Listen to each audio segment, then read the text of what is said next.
So in today's video, we're going to be going over the tracer tool.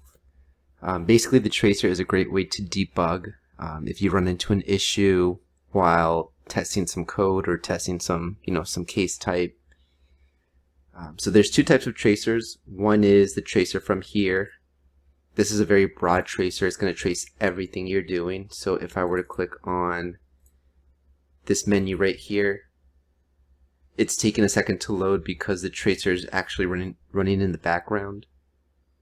So I'm going to go ahead and pause this. But as you can see, there's a lot of rows here, and they're all from the PEGA UI engine rule set.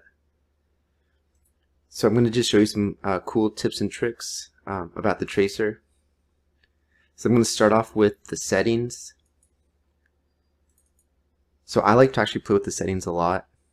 You can filter down quite a bit, or you can expand what it traces through here. So what I like to trace are definitely activities, activity steps, data transforms, the actions, and the when rules. Event types that I like to keep on are definitely alert, DB query. I like data pages. I definitely like flow, locking, and services. So I think at any given time I have these checked off for the most part. I can check off all of them, but that would just add extra rows for me to kind of look through. When I come down to the rule set, I like to deselect everything.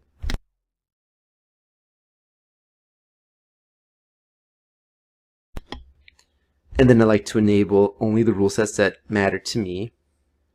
So in this case, I really just care about my rule set. So this is specific to my operator.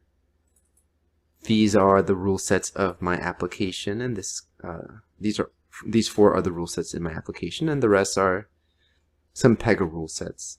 So what happens is when I check these 5, right, I'm only going to trace rules that are saved in these rule sets and not anything here. So if I do that same example again where I trace and I click the menu, as you can see, those PEGA engine rule sets did not trace. Right? Here, as you can see, those rows are not here, but we do see some blue, which is always like a database call or a database interaction. So I guess tip and trick number 1 is only check off kind of what you need. So alerts are great. Alerts tell you a lot of different things, but what I use alerts mostly for are database interactions. It'll tell you when something is too big for an exposed column or not the right data type, stuff like that. The DB query is that blue that you see. So if you need to see what SQL is running behind some report definition or some obj browse, this is a great place to check. Data pages, if you're using a data page, a flow. So if you're clicking, if you're going through a flow, right? It's good to see what shapes it goes into, both beginning and end. Locking is always great. If you ever get a deferred save, error or just some other type of error that has to do with locking, it's always great to see when you acquired and when you released the lock. Queue processing I don't have checked on. I think I left it on by accident. And services, we use a lot of services in a lot of my projects, so I tend to have this on. And also another thing that I like to do is I just like to add a few zeros here. So basically it says after 5,000, which is the default, it's going to start truncating. I don't want it to truncate. I want to see everything. So just adding a few zeros will greatly increase how many rows I'm going to have. This pages to trace is pretty good. So if there's a specific page you're trying to trace, You can always add it here. So if I know that I want to see POI work page at all times, I can add POI work page here, and it's going to trace it at all times as long as it's available. Note that the more you have here in pages, the slower the tracer will behave. Up here, if you want to see your local variables, you can have this checked off. And if you ever want a break condition, you can check one of these. It's going to, kind of break at an exception, a fail status, or a warn status. So here I'm going to click submit. And I think my settings are pretty good here. So I'm going to go to the front end.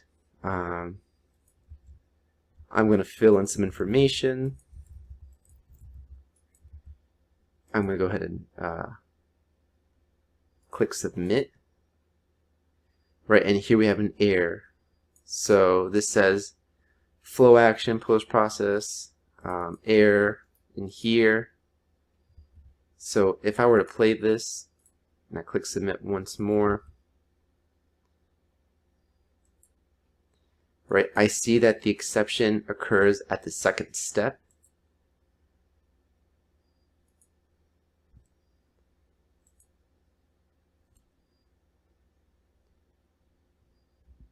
And I can see in this alert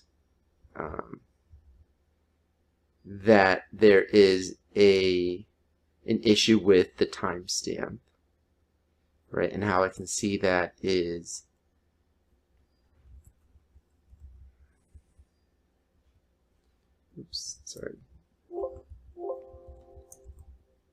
right, resolve to date. I can see here. So there's an issue resolving to the date, and I know it's in step 2. So what I can do is I can click on this blue link. What that blue link will do is it's going to send me to that exact rule in the Dev Studio. And I see step 2 is setting date to this value. This value is this string, and that is why this is breaking. So I can see after step 2 that my issue lies here. What I can do to correct this is, give it a true date time. So I'm going to actually. So what I'm going to do here is I'm going to give it a true timestamp. To get the current date time, you just do @current date time function. Click save. And then I'm going to go and do the same exact thing. So I'm going to click submit here and trace it.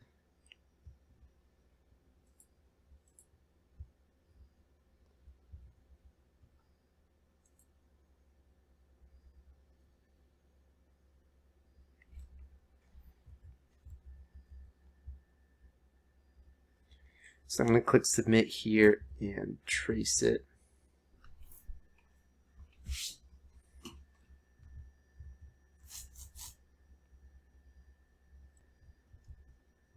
So I'm going to click submit here and trace it.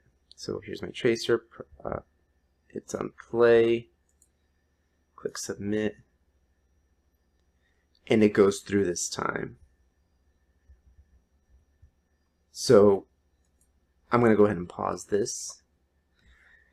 As you can see, there's no error in steps 1 and 2. This set date is working fine now. So as long as your settings are set up the right way, you will see the beginning and the end of a step. That's where you see 1, 1, 2, 2. Basically, it's the before and after of step 1 and the before and after of step 2. So if I click on POI work page, I'm going to see that this was the before. I'm going to see that review comments does not yet exist. So if I go here and I search for Control F, review, right, comments, that does not exist. But if I go on the second step and I do the same thing, it exists here now, right? So it says pre-process date time, post-process date time. And you can see that that is set in in that first step. What does not exist is the date value at this point. So if I search for the word date, there's a lot of dates, but none of them is just date, right? So I'm going to go ahead and go back to my tracer, go to the second, the end of step 2, do the same thing.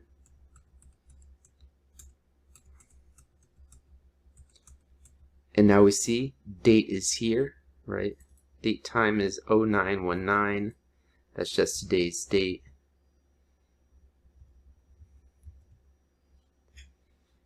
And one thing to note is that's GMT time. So currently it is 0918, but in GMT time it is 0919.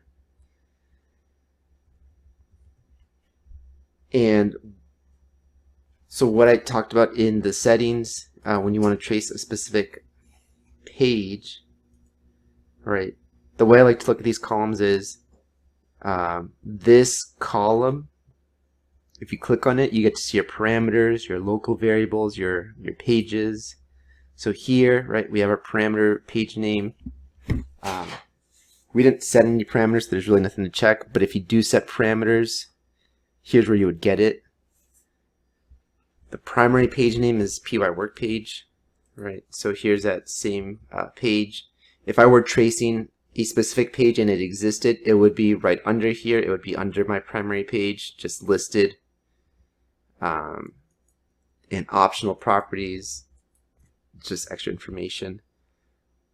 So this column right here is great to see just all your pages and all your parameters and all your local variables. This column right here where you see PY work page is good because it tells you what is the page context at that given row. It also tells you the information on that current page, and it also tells you what step in what in what rule is being ran. So step 1, beginning and end, step 2, beginning and end, and both of them in this data transform.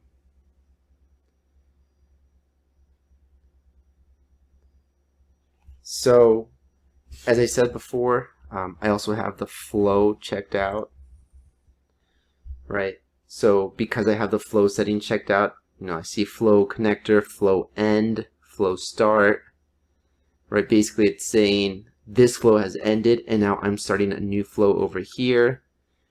It went in here and it assigned it to this work basket, Daniel Administrators. So another good good reason to trace the flow. If you're testing out the life cycle of something specific, you can see all that information. If there's a when rule, right, it'll tell you where it went. So locking, when you see release lock, that means you've released the lock. You probably did a commit somewhere. And the other one is acquire lock. I don't acquire it anywhere. I'm just releasing it at this point. So that's why we only see release lock. But if you were to open up an assignment, you would acquire that lock, and you would see acquire lock. So release and acquire lock is good to know. If you ever run into an issue of, you don't have a lock, you can see why you don't have the lock. Maybe in some step in some of your logic, you are doing a commit and you're never regaining that lock. You're never doing that obj refresh and lock. So that's why you might be losing your lock in some of your scenarios. And the last thing I want to talk about in tracers is you can trace a rule specifically. So if I'm testing only this data transform from wherever I'm calling this, I can go to actions trace, and this will filter out everything else that's not part of this data transform. So normally if you're just running your generic tracer, then I kind of pause it until I'm ready to click submit or do that action that that I'm trying to fix.